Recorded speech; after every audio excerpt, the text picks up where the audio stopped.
ರಾಷ್ಟ್ರ ಭಕ್ತ ಕನಕದಾಸರಿಗೆ, ದಾರ್ಶನಿಕ ಕವಿ ಭಕ್ತ ಕನಕದಾಸರಿಗೆ, ಮಹಾತ್ಮ ಬಸವಣ್ಣೇಶ್ವರ ಅವರಿಗೆ, ಭಕ್ತ ಶ್ರೇಷ್ಠ ಕನಕದಾಸರವರಿಗೆ, ಸಂಗೊಳ್ಳಿ ರಾಯಣ್ಣನವರಿಗೆ, ಬಸವಳ್ಳಿ ರಾಯಣ್ಣನವರಿಗೆ, ಶಿವ ಮಲ್ಲಾರಿಯ ಕೋಟೆ.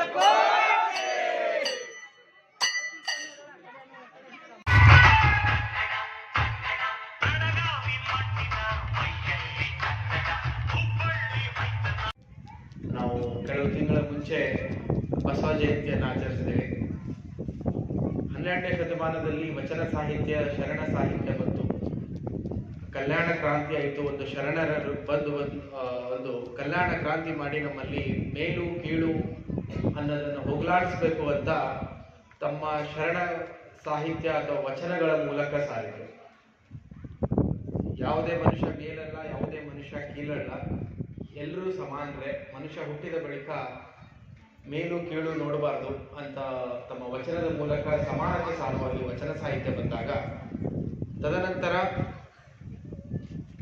15ನೇ 16ನೇ ಶತಮಾನದಲ್ಲಿ ನಮ್ಮ ಕನ್ನಡ ಸಾಹಿತ್ಯಕ್ಕೆ, ನಮ್ಮ ಕನ್ನಡ ನಾಡಿಗೆ ಸಿಕ್ಕಿರುವಂಥ ದಾಸ ಸಾಹಿತ್ಯ, ಇವಾಗಿನ ಅಥವಾ ದಾಸರುಗಳಿಗೆ ಒಂದು ರಾಜನ ಆಶ್ರಯದಲ್ಲಿ ಅವರು ಕವಿಯಾಗಿರ್ತಾರೆ. ಅವರು ಸಾಹಿತ್ಯ ಬರೆದು ಓಡಾಡಿಕೊಂಡು ಅವರೇ ಆದಂತಹ ಒಂದು ಜನಪದ ಶೈಲಿಯಲ್ಲಿ ಒಂದು ಸಾಹಿತ್ಯವನ್ನು ಬರೆದು ಕನ್ನಡ ಸಾಹಿತ್ಯವನ್ನ ಹೆಚ್ಚಿಸಿರುವಂತವರು ಕನಕದಾಸರು.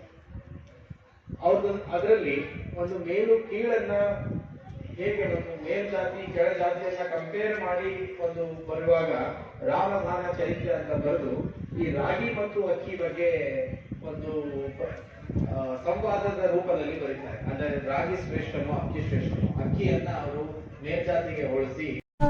ವೀಕ್ಷಕರೇ, ಈ ವಿಡಿಯೋ ನಿಮಗೆ ಇಷ್ಟ ಆಗಿದ್ರೆ ಈ ಕೂಡಲೇ ಸಬ್ಸ್ಕ್ರೈಬ್, ಕಮೆಂಟ್, ಲೈಕ್ ಮಾಡಿ ಹೊಸ ವಿಡಿಯೋಗಳನ್ನು ಮಾಡಲು ಬೆಂಬಲವನ್ನು ನೀಡಿ.